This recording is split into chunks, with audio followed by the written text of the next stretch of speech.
Hey everybody, welcome back to the Bourbon Note. I'm Greg. I'm Ben. And today we are drinking bourbon.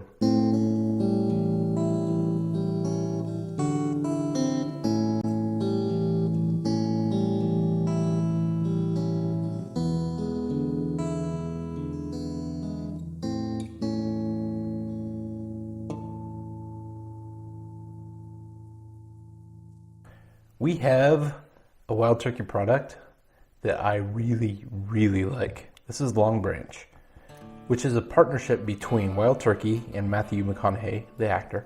He's from Texas, and he's proud of Texas, which is, I think, a requirement of everybody in Texas. I think if you live in Texas, you're proud of Texas. That's just generally how it works. Yeah. We're in Minnesota.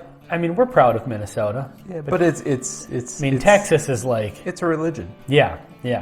So the reason we bring up Texas is because this one is, again, like Greg said, it's a Wild Turkey product, but it's oak and Texas mesquite charcoal refined. Texas mesquite as opposed to any other kind of mesquite. I kind of like with that Texas pride, they kind of do a thing where if they do something, even if everybody else does it or has it, they just put Texas before it. Like if you order chicken fingers in Texas, I would imagine they call them Texas chicken fingers. Of course they do. You know, so this one is, what's the proof on this? 43% alcohol. So we got 86 proof.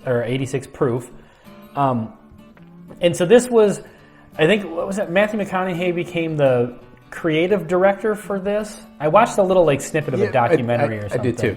It was actually pretty interesting. Yep. So he's like marketing director / brand ambassador for Wild Turkey. Yeah, and they decided to actually create a bourbon together. So I think what they did is Eddie Russell was sending him samples of different things over the course of a long time. And as the story goes in the documentary, I say documentary, it's like a 6-minute video, but it's about the process. He called him at like 3 o'clock in the morning or something like that. Just Sam said, "This is the one. Hands down, this is the one." So, and according to that, Matthew McConaughey likes to drink his whiskey with an ice cube, 2 ice cubes, and a drop of water, if I remember correctly. And he said he got a hold of this when he liked it neat. So that's how he knew this is the one. Nice. Hopefully I didn't botch that entire story. But to the best of my recollection, that's how it went. So, I'm assuming this is the standard Wild Turkey mash bill. That would be my guess. Which, there's not an official online, Wild Turkey doesn't disclose that. Right. But I have literally never heard anything but 13% rye. That's what seems to be the consensus. Yeah. So, and I don't know, I think it's like 75 corn, 13 rye, and then whatever the math is for the malted barley. Yep. But Wild Turkey they put on their label high rye. 13%. Seems to be mid compared to some other. Yeah, I'm not going to argue with the experts. Yep. But compared to some other high rye bourbons, that seems to be pretty tame. I think once you get up in like 18, 20, and even into the 30s, right. For like, Four Roses products and Bullet and stuff like that. Yeah. But I tend to agree, though, the Wild Turkey is a bit spicy with what I only assume is the rye note. I mean, it's definitely there. Wild Turkey also uses a level 4 char. Mm-hmm. They put that on their label. And so I'm assuming that this is... You'd have to assume, yeah. Yeah. Basically a Wild Turkey, but filtered. Oak and Texas mesquite charcoal filtered. Right. So, all right. I'll get a little nose on this. It's been a while since I've had this one, too. I mean, not that long, but you go a few months without having a sip of something, or a couple months, and it's easy, unless it's something that's a regular go-to for you. It's an easy thing. to kind of forget, I mean, I absolutely love Wild Turkey products, and I probably haven't had one in 2 months. Yeah.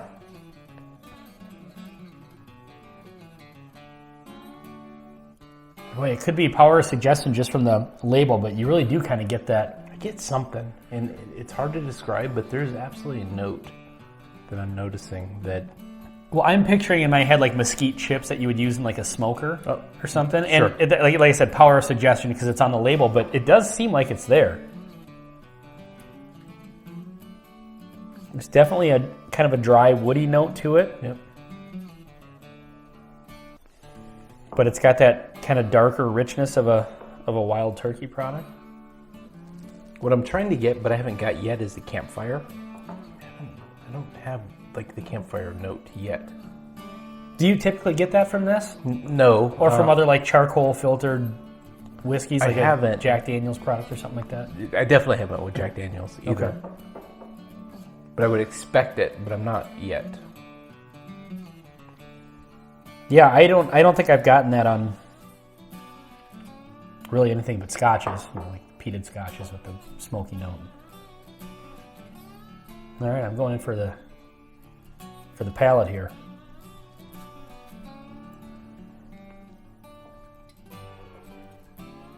Dry roasted peanuts covered in caramel.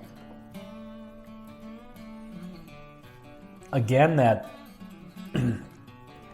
that woody note as well, and that like that dry barrel may kind of be the same thing that you're getting with the dry peanut. You know, we're just describing it different. Yep. But I do get, I mean, it. Like I said, it could be just because I know that this is mesquite filtered, but I mean, I could see it being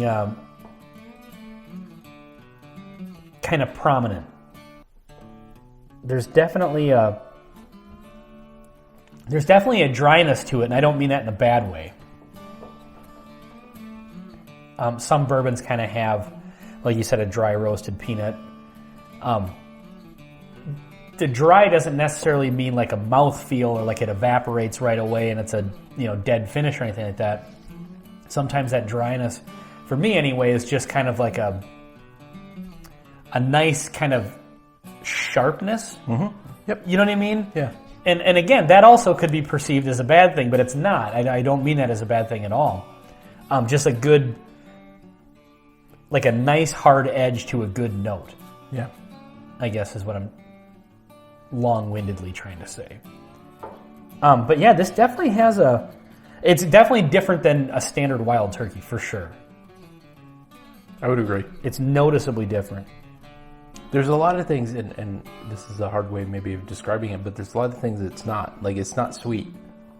There's not a lot of, maybe on the tongue initially, but it definitely doesn't finish as a sweet bourbon. No, not at all. Yeah, a lot of peanut flavor. A lot of spice, and I feel the spice comes from several, even though it's like in the same spot on your tongue. It's barrel spice, it's rye spice, it's alcohol spice. You tend to notice all three. Yeah. It's definitely easy to drink. It's rich in flavor, and it's really good at what it does. I have heard this mentioned in a category of like beginner bourbons. Not in the sense that it's you should drink this as your first taste of whiskey, but it's rich in flavor and it drinks easy, but it gives you some of those things that you're maybe looking for if you're trying to explore, getting into bourbon. So I've heard that this mentioned in that category. What do you think of that? I think this one's unique in that... 86 proof. It's not a high proof. It's not, but it is a bit different than... Wild Turkey makes 86, right? Yeah, and to be honest, I haven't had that. I've never bothered to buy that. I always buy the 101. Yeah, I've always gotten 101. So, yeah, and all these, bottles of Wild Turkey products that I've gone through, I have never bought the 86 That's funny. one. I don't think I have it either, to be honest. Yeah. I probably had it somewhere at a restaurant or something, but... Do you feel like this drinks a little, like... Flavor-wise and proof-wise, you feel like it drinks a little above the 86 that it actually is? Like it gives a little bit... My guess is, and this is totally guess, is it's maybe a bit aged longer. Because I definitely feel like it's spent a fair amount of time in the oak, which is good. It has a nice mouthfeel. It has a nice kind of maturity. And I think that's maybe where that dry, nutty, sometimes you get like a cherry note or something like that off of a slightly older age, but... It's got that barrel. It would be interesting now that we've mentioned it. We probably should have set this up ahead of time. Is do an 86, proof Wild Turkey versus this and compare them. Yeah, we'll do that in another video. We could compare the two of them. Yep. But I think that this one, aside from the price point, because it is about $40 to $42, I I'm think. saying like 38. 38. Okay. Well, it depends. Yeah, So it's a little up there. So if you're a beginner, it's not entry level price. yeah, exactly. Yeah, Yep. that's what I'm getting at. If Yep. you're a beginner, and you're not looking to spend a bunch on a bottle that you may or may not like. Sure. But if you're a beginner to bourbon, I think with the 86 proof point and all the flavor that comes along with this, I mean, it's. Yeah, I could see why people kind of put it in that category. But it's not just for beginners either. Like, this is an 86 proofer that someone who's really into bourbon can sit back and enjoy and, Get a lot out of it. Like, I want to compare this to a different family of 86 proof, and I know there's one right behind me that I'm reluctant to reach back and grab because... Let's grab it. What is it? Ancient Age? No, oh, it's not there. Where'd he go? Right here. Old Forester? Let's do it. You want to do it? Yeah, here, It let's should, be so different. Oh, yeah, for sure. It's going to be it's a completely different family, you know. Different distilleries have different kind of profiles and so this is Old Forester 86 Brown Forman product. I really like the Old Forester line. I was less of a fan initially. Yeah. Old Forester tends to have a particular flavor profile that a lot of people like, and it took me a while to kind of like come alongside, but I've now had several Old Foresters that are good, and so I'm optimistic. It's been a long time since I've had the 86. Yep, and 86 is the baseline, least expensive, least proof in the Old Forester family, and there's a bunch of them. Mm-hmm. There's the Whiskey Row series, there's a 100 proof version of this, there's Statesman, and then there's some of the allocated stuff. Yeah.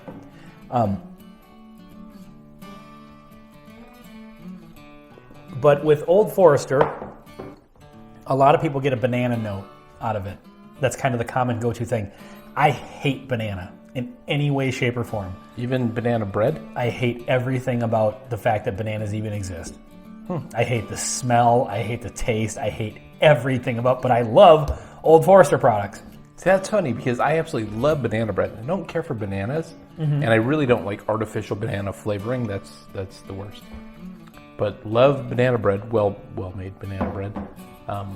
But I do get the banana bread note from this, but I've tended not to care for it. So this will be an experience.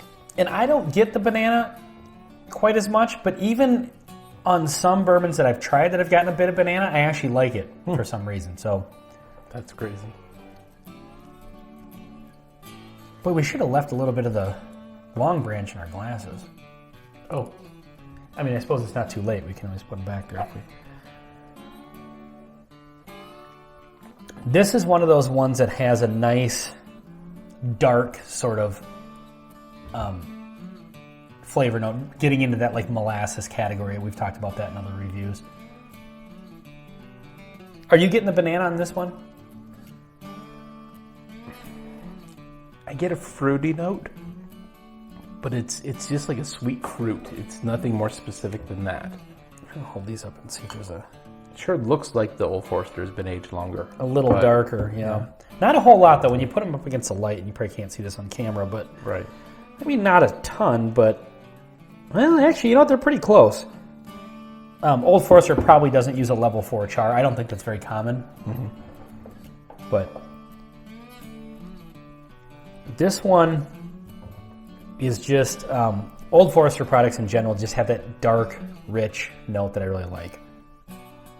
So whether you're getting banana bread or caramel or sweet, whatever you're getting, it's deep and rich. It's not just caramel, it's a burnt caramel.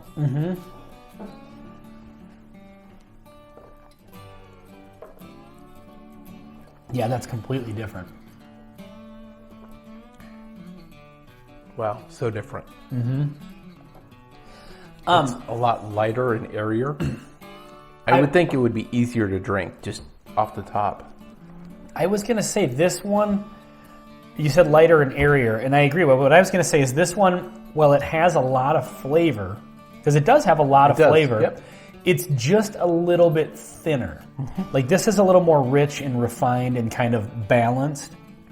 And it's not that this one isn't balanced. This is good at what it does.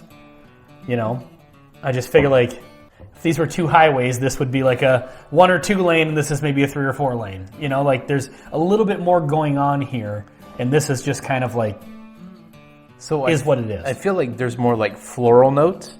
Really? And more like earthy / red meat notes. You know what I mean? Like it's just a different. They're just different. See, I don't get floral. It's just lighter, and they're just. I don't know. It's almost like if it were sound, it would be higher pitch. Where this is really a bass level thing. This is a much higher.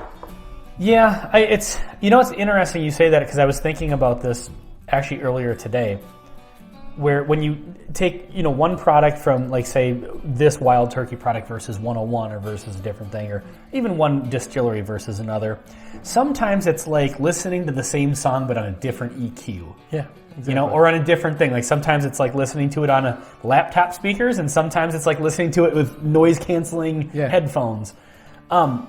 So this one I don't know if I would say it's lighter. I would say it's thinner. Like, because the flavors that are there, I feel like are rich and deep. They're darker flavors.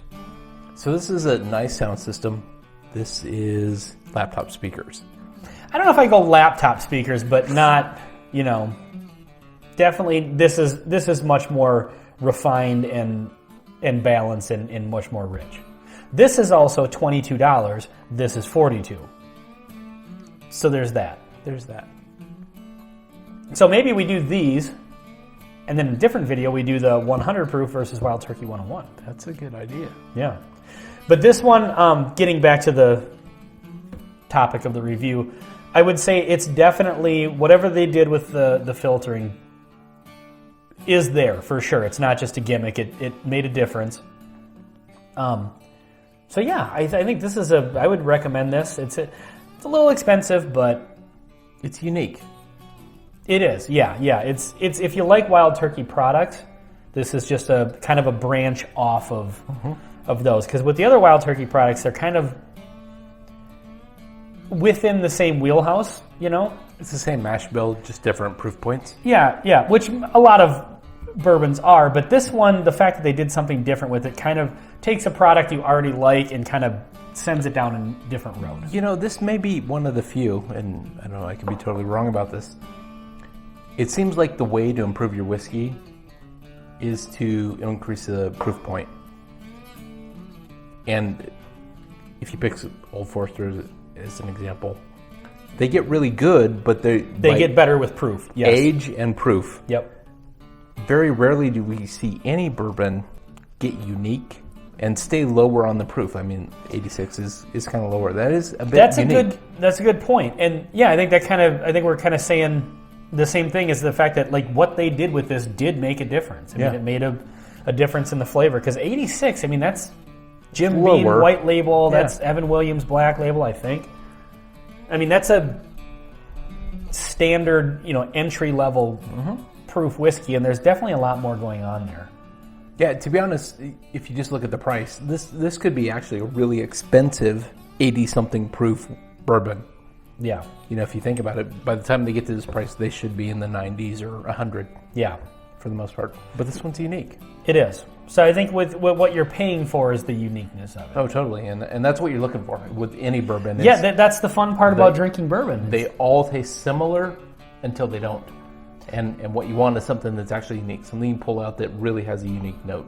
That's a perfect way of putting it. They all taste similar until they don't. And that's why we like bourbon so much. That's why we made this channel, is just to explore these things. So yeah, this was a lot of fun. I agree. So, and the Old Forester is at the same price point, and not the same price point, at the same proof point, but it is totally, totally different. Totally different, and it's half the price, and nothing wrong with it at all. No, it's an awesome bourbon. Yeah, this one I would definitely recommend also as an entry level sort of, because it has its kind of own thing, going on. So, all right, well, this has been Wild Turkey Longbranch and guest appearance by Old Forester 86. Thanks for watching. I'm Ben. I'm Greg, and this has been the Bourbon Note.